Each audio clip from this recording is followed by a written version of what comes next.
Assalamualaikum warahmatullahi wabarakatuh. Selamat pagi saudara, semoga Anda dalam keadaan sehat dimanapun Anda berada. Senang sekali Sapaco dapat kembali hadir di hadapan Anda bersama saya Rizka Devi. Kali ini kita akan lihat bagaimana perjalanan inspiratif dari arena ke pengabdian. Nah saudara, talkshow kali ini menghadirkan kisah inspiratif seorang petarung derajat, mulai dari awal karir, tantangan yang dihadapi hingga kunci kesuksesan. Perbincangan ini juga menyoroti peran tokoh penting, masa depan bela diri di Aceh, serta kontribusi dalam membina generasi muda. Sudah hadir Bapak Ali Akbar, SPD MPD, atlet legendaris bela diri tarung derajat. Assalamualaikum Bapak, selamat pagi. Waalaikumsalam, pagi. Bapak terima kasih sudah bergabung bersama kami. Pak, ini kalau kita lihat backgroundnya ini Pak, menjadi atlet legendaris bela diri tarung derajat Pak. Coba Pak, mungkin boleh diceritakan sedikit begitu, awal mula mengenal dan menekuni tarung derajat ini seperti apa Pak? Siap, baik. Terima kasih banyak. Baik, Assalamualaikum warahmatullahi wabarakatuh. Para pemirsa semua, Alhamdulillah saya ingin menjelaskan sedikit tentang awal mulanya saya masuk tarung derajat. Yang pertama sekali, saya dulu kuliah di Universitas Syah Kuala, bidang olahraga, ya, jurusan olahraga. Jadi di sini saya tekuni tarung derajat semenjak saya mengikuti salah satu orang tua kami dosen usia, namanya almarhum beliau Bapak Nuzuli, ya. Beliau membawa saya ke Pora Birun kemarin tuh di tahun 2010. Nah di situ saya lihat bela diri tarung derajat, ini keren. Gagah, ini laki-laki banget, saya bilang ini. Baru saya pulang dari situ, saya masuklah ke Satlat Unsyah. Beliau yang arahkan saya daftar. Ya, dulu di situ ada pelatih kami Kang Azman, sekarang beliau udah pindah ke Gayo. Ada Kang Adi, sekarang udah pindah ke Padang. Dan Kang Jul Fitra, ada Kang Iqbal, ya. Dulu ada guru utama juga namanya Kang Yahyan Rahmat, sekarang di Dinas Sosial. Nah, saya tekunilah tarung derajat ini dari pemula hingga saya menjadi atlet. Seleksi bertahap di Pondrio melawan senior saya, dia dari Luxmawe, namanya Roy Pacagai. Saya kalah pertama. Hingga kalah kedua, kalah ketiga, dan keempatnya saya baru menang, baru muncul nama saya di prestasi tingkat nasional. Alhamdulillah saya juara Pora dulu, Pora ID Aceh Timur pada tahun 2014. Saya juara satu di situ dengan mengalahkan kembali Roy Cagai tersebut, atlet dari Kodrat Luxmawe. Nah, setelah itu saya dipanggil untuk TC, persiapan Prapon.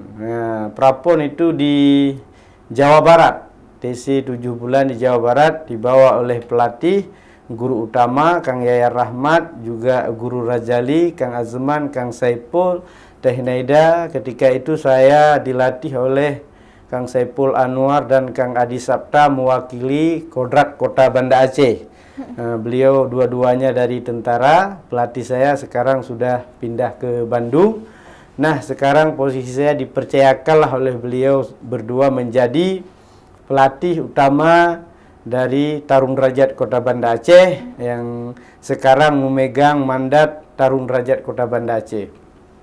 Juara di Prapon 2015, besok kita dibawa ke Asia Tenggara, karena di sana mengalahkan legend tarung derajat Aksan Jainal namanya, di orang Sumbar. Habis itu kita dipilihlah oleh perguruan mewakili Indonesia berangkat kejuaraan Asia Tenggara di negeri Malaysia.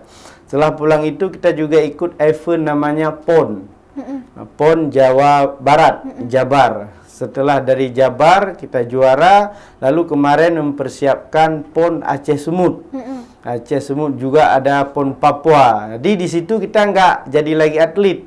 Sudah anggota-anggota satlat kita yang jadi atlet di situ. Kita seperti Ibu katakan tadi bahwa sudah mendampingi atlet, mencetak kader, generasi-generasi muda sudah lahir. Kalau Kang Ali sendiri di situ menjadi wasit, pelatih, mendampingi atlet-atlet dan menyukseskan kejuaraan tarung derajat tersebut. Nah, hal inilah yang menarik Kang Ali. Kenapa ingin, dan Kang Ali ini mendapat penghargaan satlat terbaik seprovinsi Aceh. Itu dikasih langsung oleh Bapak Moh Al-Fatah. Beliau anggota DPRA Komisi 5. Itu Ketua Umum Tarung Derajat Provinsi Aceh. Beliau 2 periode hingga sekarang masih beliau. Kami juga sangat berterima kasih kepada beliau yang telah menghadirkan kawah Tarung Derajat Aceh di Komplek Stadion Long Raya. Juga dibantu oleh Bapak Marzuki Ali Basyah. Beliau adalah dulu di Humas, sekarang menjadi Kapolda Aceh, pernah di BNN Aceh. Beliau membantu hingga sukseslah bangun kawah tersebut untuk generasi muda Aceh. Nah, sedangkan di Kampung Ili sendiri, itu yang memiliki satlat terbaik, lalu melahirkan kader-kader terbaik untuk Aceh di PON, khususnya mereka itu adalah atlet Banda Aceh yang memperkuatkan Aceh.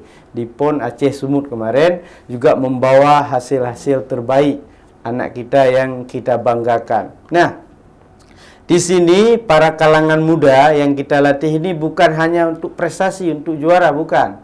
Salah satunya mereka itu kita bimbing ke jalur yang baik, jalan yang baik, agar mereka ini menghargai orang tua, menghargai pelatihnya, tidak melakukan hal-hal yang dilarang oleh agama. Alhamdulillah dengan bimbingan kita banyak anak-anak yang kembali, yang tidak solat ya, yang di jalanan mabuk-mabuk, balap-balap Honda, mereka sadar hingga mereka menjadi atlet yang berprestasi. Kenapa? Karena mereka punya bakat yang tinggal kita salurkan, kita bimbing hingga satlat ini itu terkenal di Kota Banda Aceh, khususnya di Ulekaring, bahkan se-Aceh ya, karena di situ banyak anggota-anggota. Juga kita menerima anak kalangan miskin, yatim piatu yang tidak ada biaya apapun orang tuanya, kita ambil, kita latih. Yang penting mereka punya niat aja, kita bina. Soal mengenai baju, kita minta bantuan kepada orang-orang yang ada, insya-Allah. Penting mereka nekat, yakin, berani, bisa, lalu kita latih. Baik. Berarti memang dari awalnya terinspirasi dari dosen, kemudian bisa menjadi sebelumnya dilatih sampai melatih. Berarti sekarang bisa menjadi seorang profesional begitu. Dan kita tahan dulu, saudara, kita akan bahas terkait dengan bagaimana kemudian momen-momen yang dialami oleh Kang Ali ini selama menekuni bela diri tarung derajat ini. Sesaat lagi saudara, tetap bersama kami di Sapa Aceh.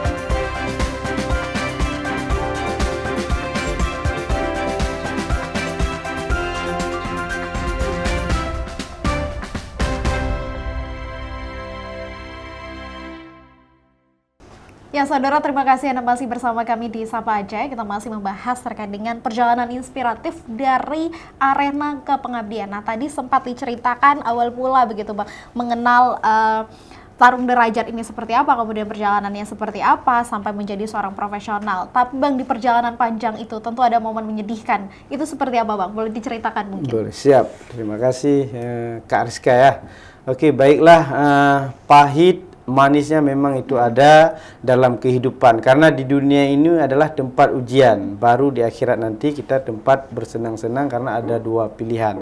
Nah, pahitnya Kang Ali ini melatih, susah sedihnya bagaimana itu harus mengalahkan senior saya itu, yang atlet tadi dari Luxmawe. Nah, sahabat baik saya bernama Roy. Lalu saya tiap malam berdoa, berusaha, ya Allah, jangan kalahkan saya kali ini ya Allah. Saya ingin sekali ya Allah naik pesawat lewat momen pora ini ya Allah. Berikan saya bagaimana ingin menikmati pesawat. Lalu saya berlatih siang dan malam, kan, tiada lelah, berdoa, berzikir kepada Allah hingga Allah memberikan wujud tersebut dengan usaha dan zikir yang saya lakukan. Nah, kesedihan saya dalam momen tersebut adalah ketika kita misalnya memohon kepada para pemerintah pendukung olahraga, ini sangat terbatas anggaran kita. Namun di kesedihan itu kita ambil hikmah. Memang kita harus berpahit-pahit dahulu baru manis kemudian ya. Jadi disitulah saya buang semua rasa apapun, saya tidak harap, baik pun finansialnya, apapun itu saya buang dulu. Yang penting saya ini prestasi. Nah, disitulah saat pertarungan terjadi, momen karena kata sang guru tarung derajat, patah tulang, berdarah itu soal biasa di tarung derajat, kan? Di jalanan juga sangat bahaya karena naik Honda tabrak musibah ya. Ini sudah biasa, hal biasa di tarung derajat, maka saya lakukanlah dengan pertarungan yang baik. Ketika saya bertanding di finalnya terakhir, beliau kena disikut. Ya, saya di kaki. Beliau lepas bahu, kawan saya kakinya lepas. Nah, alhamdulillah itu di momen terakhir saya senang. Menang sekali, alhamdulillah ini saya senang. Tiba-tiba begitu saya duduk langsung kaki saya nyut bengkak besar. Berarti ada pengalaman pahitnya tapi ada manisnya juga ya. Di situ dalam keadaan bahagia menderita. Bahagia menderita karena apa? Bahagia bisa memenangkan, meraih juara 1. Ketika itu Ibu Eliza masih wali kota 2014, kita dapat bonus 5 juta dari pemerintah Kota Banda Aceh dan kita dipanggil TC Prapon. Untuk pengobatan tradisional tersebut diminta operasi, saya tidak mau, saya berobat kampung karena yakin dengan pengobatan kampung bisa normal. Alhamdulillah diobati oleh cutbit, saya di Selimum ya.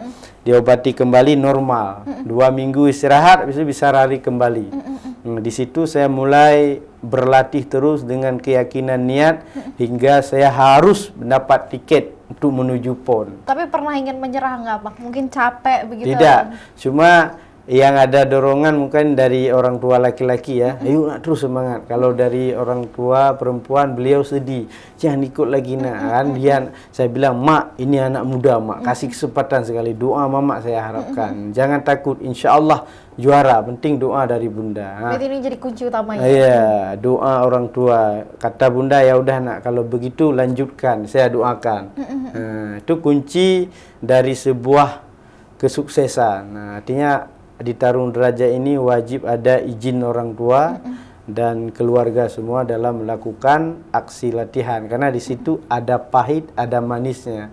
Ya, yang tentunya kita berusaha itu awalnya dulu susah, insya Allah senang. Kalau bahasa Aceh nahe naha.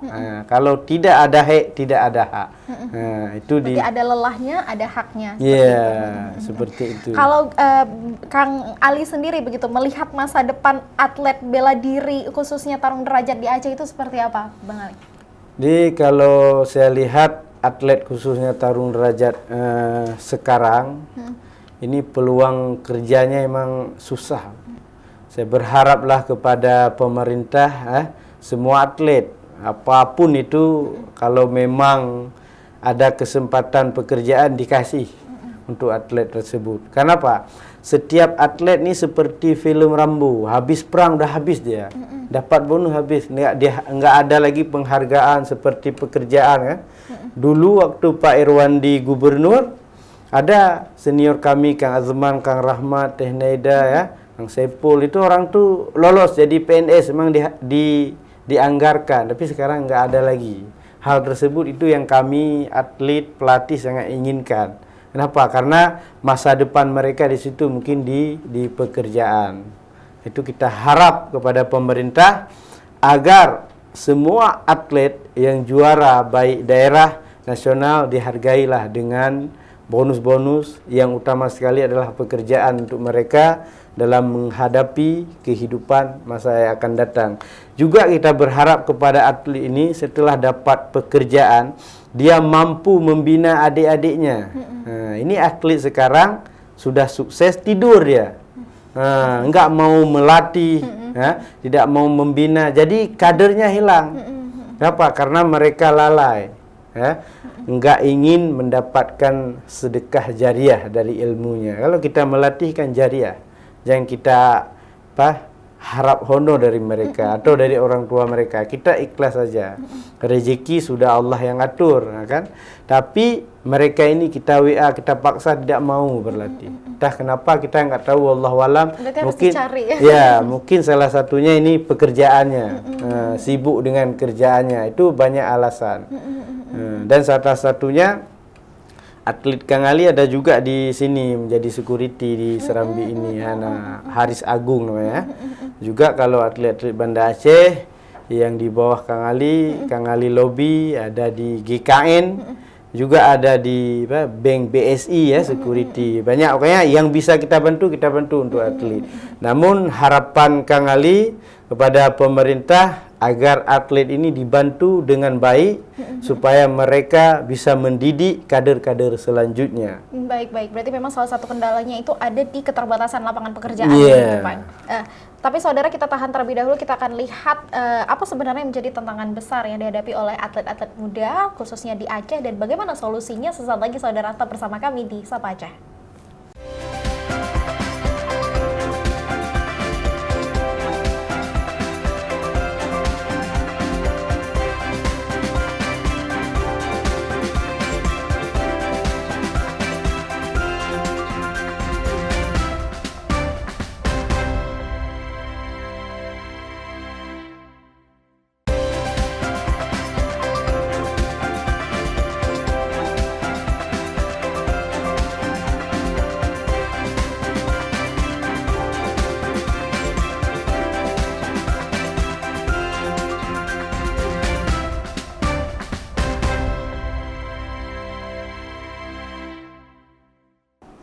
Ya saudara, terima kasih Anda masih bersama kami di Sapa Aceh. Kita masih membahas terkait dengan perjalanan inspiratif dari arena ke pengabdian. Ada Kang Ali tadi, atlet legendaris bela diri tarung derajat. Nah tadi Bang, kita sempat bicara bagaimana kemudian kendala-kendala begitu yang dihadapi oleh anak muda sekarang ataupun atlet-atlet yang memang menekuni tarung derajat ini. Seperti apa Bang tantangan terbesar yang dihadapi anak muda sekarang? Seperti apa? Baik, Bu Rizka, tantangan sekarang dalam kehidupan sekarang, masa kini kita ini yang sangat sulit kita hadapi adalah yang pertama menggerakkan pemuda. Karena mereka itu sudah lalai dengan game ya, namanya di HP itu banyak sekali lalai. Dan atlet-atlet sekarang harus kita paksa dan kita rayu. Tidak ada kemauan lagi dari diri mungkin. Ada beberapa orang yang berkemauan dari dirinya. Nah, kendala ininya yang berat. Nah, solusinya kalau orang-orang seperti ini, jadi ada beberapa kajian ya tentang dunia maya ini, baik HP ataupun game-game anak-anak muda dari segala macam yang merusak ya mental mereka, maka hari ini kita harus memang mengambil atlet tersebut, kita peladdakan, kita kurung istilahnya. Nah, dia HP-nya harus kita sita di malam hari. Kenapa? Kalau dia nggak bisa istirahat, dia rusak. Tidak kuat fisiknya. Nah, dulu kita nggak lalai dengan namanya HP. Jadi kita setiap latihan, maghrib berjamaah, yasinan, isya berjamaah, ketiduran karena kita lelahan. Orang sekarang udah siap dia latihan, TC, pelatih harus kumpulkan HP lagi. Memang kendalanya di dunia maya ini yang susah. Nah, mereka tidak fokus pada suatu hasil panen mereka. Kalau petani kan fokus dia, panen saya bulan sekian. Dia kalau atlet ini nggak fokus lagi, sik main game. Padahal dia kejuaraan sebulan lagi, asik lalai dengan HP. Jadi nggak terbentuk fisiknya, hingga mereka tidak ada hasil yang baik saat bertanding. Maka oleh karena itu kita harap dengan ilmuwan-ilmuwan olahraga yang telah hadir sekarang, muncul berbagai ilmuwan olahraga, ini yang kita harapkan kepada mereka agar khusus atlet itu dipeladakan selalu. Misalnya ada ini event PON NTB. Nah, dari sekarang kita ambil peladakan mereka. Jadi biar lebih disiplin. Biar disiplin daripada liar di belakang. Susah. Kalau memang dia ada pekerjaan, suruh pilih. Karena kita tidak bisa menguasai dua momen dalam waktu yang sama kan. Kita melihat ke depan pasti tidak bisa melihat ke belakang. Jadi kalau mereka fokus pada dua item tersebut, maka gagal. Kalau pilihlah salah satu. Mau jadi atlet yang dikenal oleh dunia, maka berlatihlah. Artinya latihan ada usaha.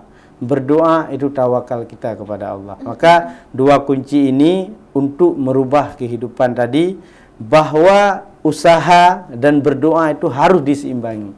Berarti harus selaras ya. Lihat atlet-atlet juara dunia, si Khabib, selalu dia diandalkan kekuasaan Allah lah yang mampu memberikan saya menang. Kenapa? Karena dia di orang lain tidur, dia bangun tahajud. Dia selalu curang dalam hal-hal kebaikan, mencuri waktu-waktu. Orang lain tidur, dia udah berlari. Dia udah berenang, udah keringat. Pelatihnya datang, dia dalam keadaan keringat. Artinya dia mencuri awal waktu dia. Curang di segi latihannya dia. Kalau orang lain tidur, dia sudah berkeringat. Latihan TC jam 8, dia jam 7 sudah mulai. Sejam sebelum pelatihnya mulai, dia sudah mulai duluan. Artinya mencuri jam tayang lebih. Makanya sukses. Maka di sini dikatakan usaha itu adalah kunci seseorang untuk menuju kesuksesan. Doa tersebut adalah tawakal, rasa cinta, syukur kita kepada Allah. Kenapa? Karena semua yang kita lakukan hari ini Allah berikan. Kang Ali hadir ke sini ini Allah hadirkan hari ini. Kalau tidak gerak beliau tidak ada. Cuma melalui hamba-hamba Allah, ya. Sahabat kita Abu Rifki Randa, hadirlah kita ke sini. Jumpa kita hari ini adalah pertemuan yang Allah jumpakan. Begitulah kondisi atlet kita yang harus kita bina. Setidaknya setiap pelatda itu harus dihadirkan guru-guru rohani kepada mereka. Kan jasmani terus, ya, di rohani mereka kosong. Mereka tidak mampu bangun salat tahajud, berdoa kepada Allah. Karena apa? Doa dalam tahajud itu ibarat kita anak panah yang kena pada titik kuningnya langsung, tidak meleset sedikit pun. Begitu juga kita minta, insya-Allah dengan izin Allah pasti itu kemenangan itu akan ada. Karena kita lihat selalu dari masa Rasulullah hingga sekarang, itulah yang ditempuh oleh para sufi, para ulama, doa selalu. Karena kita tidak bisa memendung apa yang telah Allah aturkan, ya. Tapi dengan doa insya-Allah kita akan sukses dan bahagia. Jadi usaha tanpa doa itu namanya sombong. Usaha tidak berdoa sombong kita. Berdoa aja tanpa usaha, pembohong. Ya Allah, jadikanlah saya juara. Tapi nggak pernah latihan, itu pembohong namanya kita. Tapi kalau kita berdoa dan berusaha, insya Allah satu keyakinan kita pasti akan juara. Kenapa? Karena keyakinan itu di atas daripada iman. Saya yakin nih juara, insya Allah. Keyakinanmu, kata Allah, bersama keyakinanku, kata Allah. Maka siapa yang yakin, dia akan berhasil, sukses, insya Allah. Baik. Masya Allah. Berarti memang usahanya harus imbang sama doanya, ya Kang. Nah sekarang Kang, aktivitasnya apa saja sekarang? Apakah masih baik di bidang olahraga ataupun di luar? Sekarang kegiatannya ngapain, Kang? Baik, kalau Kang Alif dia sekarang menjadi khatib Jumat, ya, di masjid-masjid, artinya dai muda, juga pernah kerjasama dengan Dinas Syiar Islam Kota Banda Aceh, dan juga sekarang menjadi dosen olahraga di kampus Universitas BBG Get Sempena di Darussalam, ya, Rukoh. Dan juga sekarang menjadi pelatih di GKN, Gedung Keuangan, security itu kita latih, dan di OJK. OJK juga security-nya, keamanan kita latih bela diri agar semua yang mereka jaga aman dan damai. Juga Kang Ali ini menjadi salah seorang guru di Dayah, ya, pengajian anak-anak. Jadi setiap kegiatan yang Kang Ali lakukan ini diawali dengan keikhlasan tanpa mengharap apapun. Tapi kehidupan sehari-hari Allah berikan aman dan damai. Nah, sorenya Kang Ali siap sholat asar, hari ini juga melatih. Setiap sholat asar, setiap hari. Pagi Minggu jadwal jam 8 sampai jam 10 di tempat latihan di Satlat Ili. Untuk lain hari waktu kita ba'da asar sampai selesai jam 6. Khusus Minggu jam 8 Sekarang pagi. ada membina juga masih atlet-atlet ini, gimana caranya menjadi Kang Ali profesional selanjutnya. Iya, betul. Ini juga kita lagi latihan mereka persiapan pora dan akan mengikuti pora di Aceh Jaya. Pada tahun mendatang ini juga sudah kita siapkan atlet kita yang insya Allah di bawah KONI Kota Banda Aceh. Berarti kita turunkan ya Kang, Iya. ilmu-ilmunya yang sudah ditekuni selama belasan tahun ini kita turunkan kepada adik-adik anak-anak muda sekarang bisa menjadi atlet profesional kembali. Bang Kang, terima kasih banyak sudah bergabung bersama kami di Sapa Aceh. Terima kasih sudah datang dan bincang-bincang. Dan saudara, demikian perbincangan kita di Sapa Aceh kali ini membahas terkait dengan perjalanan inspiratif dari arena ke pengabdian. Jangan lupa saksikan Sapa Aceh setiap hari Senin, Rabu, dan Jumat di Kompas TV Aceh. Saya Rizka Devi, pamit undur diri. Sampai jumpa. Wassalamualaikum warahmatullahi wabarakatuh.